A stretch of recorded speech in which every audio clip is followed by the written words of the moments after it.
जी अस्सलाम वालेकुम रहमतुल्लाहि व बरकातहू। सोमवार का दिन 18 सितंबर जस्टिस फाइज ईसा काजी का पहला दिन होगा बहसीत चीफ जस्टिस सुप्रीम कोर्ट में। और इस पहले दिन ही उन्होंने एक बहुत अहम केस समाअत के लिए मुकर्रर कर दिया और वो केस है supreme court practice and procedure act. आपको पता है कि ये केस क्या है? ये केस एक वजह बना सुप्रीम कोर्ट में तकसीम की। एक तरफ थे जस्टिस फायज ईसा काजी ग्रुप और दूसरी तरफ था chief justice Umar Ata Bandial group. और ये supreme court practice and procedure act, इसकी एक बैकग्राउंड है, पस मंजर है। जब चीफ जस्टिस उमर अता बंदयाल की सरबराही में बेंच बना पंजाब और खैबर पख्तूनख्वा के इलेक्शन पर, इमरान खान की दोनों हुकूमतों ने असम्बलियाँ तोड़ दी और 90 दिन के अंदर आइन के तहत इंतखाबात होने थे, मगर वो इंतखाबात जब खटाई में पड़ गए, जब इलेक्शन कमीशन, गवर्नर्स और पीडीएम हुकूमत ने मिलकर इस मुल्क को एक आइनी, अदालती, सियासी और मुआशी बुरान में धकेला और जब आइन तोड़ा और जब सुप्रीम कोर्ट का तमाशा लगाया सरे बाजार, तो चीफ जस्टिस उमर अता बंदयाल की सरबराही में बेंच बना और उसका फैसला आया। और उस जो case chief justice Umar Ata Bandial का था, ये इसका पस मंज़र ये हुआ कि जब दोनों सूबाई हुकूमतें टूटी और पीडीएम हुकूमत, इलेक्शन कमीशन और गवर्नर्स इंतखाबात से 90 दिन के अंदर इंतखाबात से भागने लगे, तो पीटीआई पहुंची इस्लामाबाद हाई कोर्ट में, लाहौर हाई कोर्ट में और पेशावर हाई कोर्ट में। दरखास्तें दायर हो गई कि 90 दिन के अंदर इंतखाबात कराए जाएं। आइन में लिखा है कि जब कोई असम्बली टूटे तो उसके 90 दिन के अंदर इंतखाबात होने चाहिए। अभी ये मामला लाहौर हाई कोर्ट में ही था और पेशावर हाई कोर्ट में ही था कि एक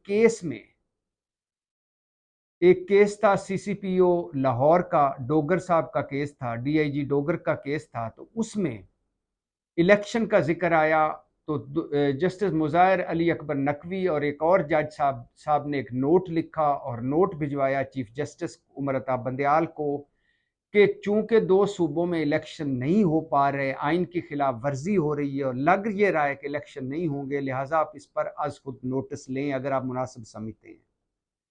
इस पर चीफ जस्टिस उमर अता बंदयाल साहब ने अज खुद नोटिस लिया और इस पर बेंच बनाया और यहीं से सारा तनाज़ा शुरू हुआ। अब पीडीएम हुकूमत का मौक़िफ़ था कि जबकि मामला सुप्रीम कोर्ट, दो हाई कोर्ट्स में है, पेशावर हाई कोर्ट में और लाहौर हाई कोर्ट में, तो चीफ जस्टिस साहब को उससे पहले अज खुद नोटिस नहीं लेना चाहिए था। जब ये दोनों हाई कोर्ट्स फैसला कर देती तो कोई पार्टी सुप्रीम कोर्ट पहुंचती, तो उस वक्त ये केस टेक अप करना चाहिए था सुप्रीम कोर्ट को। दूसरा एतराज़ ये था कि इस पर फुल कोर्ट बनना चाहिए। तीसरा एतराज़ ये था कि ये आज खुद नोटिस का एक फैसला पहले से 3 रुकनी बेंच फायज ईसा काजी साहब की सरबराही में है कि आज खुद नोटिस, उन्होंने एक फैसला किया था कि चीफ जस्टिस को ये इख्तियार ही नहीं आज खुद नोटिस का। लेकिन जब चीफ जस्टिस उमर अता बंदयाल ने किसी की ना सुनी और फैसला दिया उनकी सरबराही में बेंच ने कि 90 दिन के अंदर इंतखाबात कराए जाएं, ये आइन कहता है, तो उस वक्त फिर शहबाज हुकूमत अपनी जाली और अधूरी पार्लियामेंट को सुप्रीम कोर्ट के सामने ले आए। फिर ये वजूद में आया supreme court practice and procedure act. इसमें अब यहां सुप्रीम कोर्ट तकसीम हो गई। अब एक तरफ सूरत हाल ये बन गई, बड़ी दिलचस्प सूरत हाल, कि जो कुछ आजम नज़ीर तारड़ कहते थे, वो जो फायज ईसा काजी ग्रुप के जज साहबान थे, उनके इख्तलाफी नोट में वो कुछ होता था और जो कुछ उनके इख्तलाफी नोट में होता था वो हुकूमत उस पर कानून साजी बना देती थी।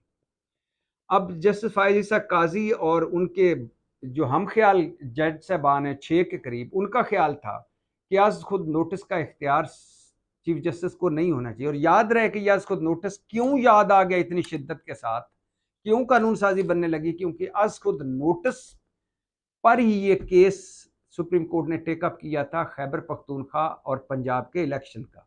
पीडीएम हुकूमत चूंकि इलेक्शन से भाग रही थी, लिहाजा उन्होंने कहा कि चीफ जस्टिस उमर अता बंदयाल को तो सबक सिखाएं।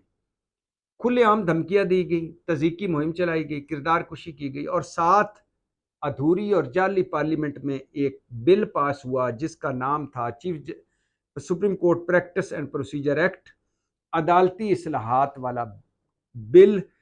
शहबाज हुकूमत अदालती इस्लाहात बिल लाई एक 28 मार्च को ये बिल वफाकी काबीना में गया। 29 मार्च को कौमी असम्बली ने कुछ तरमीम के, और इसमें एक बड़ी दिलचस्प तरमीम है, हैरत अंगेज तरमीम, वो मैं अभी डिस्कस करता हूँ।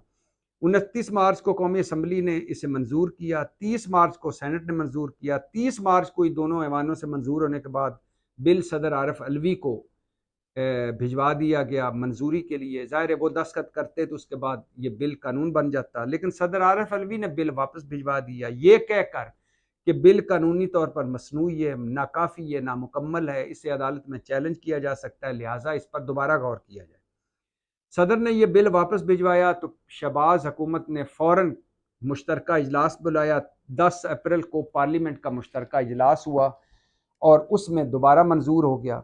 13 अप्रैल को सुप्रीम कोर्ट, लेकिन जो ही पार्लियामेंट मुश्तरका इजलास से मंजूर हुआ तो सुप्रीम कोर्ट ने 13 अप्रैल को प्रैक्टिस एंड प्रोसीजर बिल पर ता हुक्म सानी अमल दरामद रोक दिया। कहा कि ना ये सदर को भिजवाया जाए, ना सदर इस पर दस्तखत करें, और जब तक हम फैसला नहीं करते इस बिल पर अमल दरामद रोक दिया जाए। 2 मई को हुकूमत पेश हुई सुप्रीम कोर्ट में और उन्होंने, सुप्रीम कोर्ट जो एक लार्जर 8 रुकनी बेंच बना चुकी थी उस पे उन्होंने कहा कि जस्टिस नकवी को इस बेंच से निकालें और फुल कोर्ट बनाएं। दोनों दरखास्तें मुस्तरद हो गई। 6 मई को हुकूमत ने जवाब दाखिल कर दिया। अब एक तरफ पार्लियामेंट ने ये supreme court practice and procedure act बनाया, दूसरी तरफ जस्टिस फायज ईसा काजी के 3 रुकनी बेंच और उनके हम ख्याल जजेस का भी वही ख्याल था जो पार्लियामेंट में, कि चीफ जस्टिस को आज खुद नोटिस लेने का इख्तियार ही नहीं। ये एक तरह का मार्शल लॉ है कि चीफ जस्टिस उमर अता बंदयाल आज खुद नोटिस लें और उस पर अपनी मर्जी के बेंच बनाएं और मर्जी के बेंच मर्जी के फैसले करें।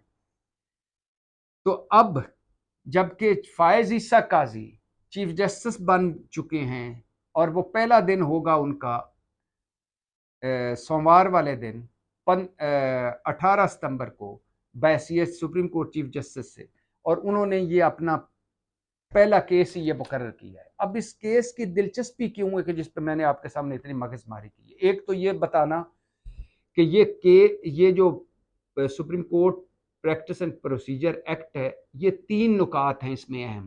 पहला, चीफ जस्टिस के इख्तियार ख़त्म करने का, आज खुद नोटिस वो नहीं ले सकते। कोई भी आज खुद नोटिस वो लेंगे तो सुप्रीम कोर्ट का चीफ जस्टिस होगा, उनके बाद जो 2 सीनियर तरीन जज होंगे वो तीनों मिलकर कोई आज खुद नोटिस लेने का फैसला करेंगे। और जो बेंच बनाना है वो भी 3 रुकनी कमेटी, सीनियर चीफ जस्टिस और 2 सीनियर जज वो ही फैसला करेंगे। चीफ जस्टिस ना आज खुद नोटिस ले सकता है अकेले तौर पे, ना कोई बेंच बना सकता है। और तीसरा जो इसमें आखिरी वक्त पे पार्लियामेंट ने इसमें एक तरमीम की थी इस supreme court practice and procedure act में, वो थी नवाज शरीफ को अपील का हक देना। याद रहे कि नवाज शरीफ साहब जिस पर नाअहल हुए थे पनामा लीक्स के जिस केस पर, वो आज खुद नोटिस का केस था। चीफ जस्टिस, उस वक्त के सुप्रीम कोर्ट के चीफ जस्टिस ने आज खुद नोटिस लिया, वो केस टेकअप किया, वो केस चला सुप्रीम कोर्ट में और उसमें नवाज शरीफ वो अकामा और पनामा में नाअहल हो गए। तो अब इसमें एक ये तरमीम भी की शहबाज हुकूमत ने कि आज खुद नोटिस के पर लिए गए केस में अगर किसी को सजा मिली है तो उसको भी अपील का हक दिया जाएगा। अब इसमें नवाज शरीफ भी हैं, यूसुफ रज़ा गिलानी भी हैं और जहांगीर तरीन भी हैं। ये तीनों वो अशखास हैं जो नाअहल हुए और तीनों वो लोग हैं जो आज खुद नोटिस केस पे नाअहल हुए। लिहाजा अब ये केस एक तो इस वजह से बड़ा इंपॉर्टेंट है कि अगर ये केस में फैसला आ जाता है जो फायज ईसा काजी साहब का अपना माइंड है या उनके हम ख्याल जजेस का माइंड है, तो फिर आइंदा कोई चीफ जस्टिस अकेले आज खुद नोटिस का केस टेकअप नहीं कर सकेगा, कोई आज खुद नोटिस नहीं ले सकेगा।